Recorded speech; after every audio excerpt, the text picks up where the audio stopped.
द्वारका श्री कृष्ण की नगरी।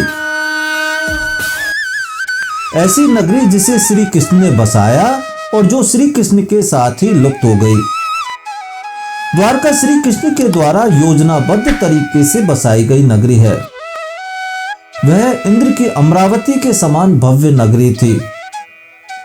द्वारका के लिए स्थान चयन और शिलान्यास से लेकर दुर्ग, द्वार, महल, सभागार, बाजार, लोगों के आवास आदि के निर्माण श्री कृष्ण ने स्वयं अपनी देखरेख में करवाए थे। इसे द्वारवती भी कहा गया है। महाभारत, श्रीमद् भागवत पुराण, गर्ग संहिता, हरिवंश पुराण, विष्णु पुराण आदि के साथ साथ जैन एवं बौद्ध ग्रंथों में द्वारका का वर्णन मिलता है। हरिवंश पुराण के अनुसार भगवान श्री कृष्ण ने यदुवंशियों के लिए नए नगर के निर्माण के लिए समुद्र के किनारे गोमती नदी के तट पर स्थान का चयन किया था। वहां उन्होंने रोहिणी नक्षत्र में शनिवार को दुर्ग निर्माण का कार्य आरंभ किया था। वे पृथ्वी पर इंद्र की अमरावती के समान नए नगर की स्थापना करना चाहते थे। आरंभ में भूलोक के श्रेष्ठ कारीगरों के द्वारा निर्माण कार्य आरंभ किया गया, परंतु श्री कृष्ण कार्य की गति एवं गुणवत्ता से संतुष्ट नहीं हुए। फिर उन्होंने देवताओं के प्रधान शिल्पी विश्वकर्मा जी से इस पुरी के निर्माण का विचार किया।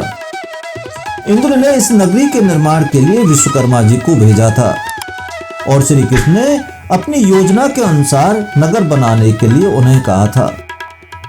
श्री कृष्ण की योजना को देखकर विश्वकर्मा जी ने अधिक भूमि की आवश्यकता प्रकट की और उनकी सलाह पर श्री कृष्ण ने समुद्र से अतिरिक्त भूमि प्राप्त की।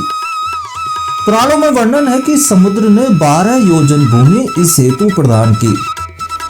विश्वकर्मा जी ने कुछ ही समय में दर्शनीय पुरी का निर्माण कर दिया। द्वारका के चारों ओर सूर्य के समान प्रकाशित होने वाला एक परकोटा बना हुआ था। उसके चारों ओर चौड़ी चौड़ी खाइयां थी जिनमें कमल के पुष्प खिलते थे और हंस आदि पक्षी क्रीड़ा करते थे। नगर में 50 प्रवेश द्वार थे। संभवतः इन्हीं बहुसंख्यक द्वारों के कारण इसका नाम द्वारका या द्वारवती था। तीक्ष्ण यंत्र, शतघ्नियां, यंत्र जाल, लौह चक्र आदि से द्वारका की सुरक्षा की गई थी। द्वारका की लंबाई 12 योजन तथा चौड़ाई 8 योजन थी और इसके 45 उपनगर थे जिनको मिलाकर द्वारका का क्षेत्रफल दुगना हो जाता था। द्वारका के 8 राजमार्ग और 16 चौराहे थे। अनेक गलियां राजमार्गों से आकर मिलती थीं। मार्गों के दोनों ओर सुंदर भवन एवं ऊंचे ऊंचे महल निर्मित थे। बाजार में दुकानें वस्तुओं से भरी पड़ी थी। कुएं एवं बावड़ियों का निर्माण करवाया गया था, तो वहीं अनेक प्रकार के सुंदर उद्यान भी बनवाए गए थे। विश्वकर्मा जी ने श्री कृष्ण के लिए विशाल महल का निर्माण किया, जिसमें स्नान आदि के लिए अलग अलग घर बने हुए थे। श्री कृष्ण का राजप्रासाद 4 योजन लंबा और 4 योजन चौड़ा था। महल और भवन संगमरमर, मणि, स्वर्ण आदि से निर्मित थे। श्री कृष्ण ने कुबेर की निधियों के राजा शंख के माध्यम से नगरवासियों को समृद्ध करवाया। भगवान श्री कृष्ण की द्वारका में कोई भी निर्धन नहीं था। भगवान श्री कृष्ण ने इस नगरी में स्वर्ग से सुधर्मा नामक सभागार को मंगवाकर मध्य में स्थापित किया, जो कि महाराजा उग्रसेन का राजदरबार बना। काशी के विद्वान सांदीपनि मुनि पुरोहित के पद पर विराजमान हुए। अनादृष्टि को सेनापति तथा विकद्रु को प्रधानमंत्री बनाया गया। 10 वरिष्ठ एवं बुद्धिमान यदुवंशियों को श्री कृष्ण ने मंत्री के पद पर स्थापित किया।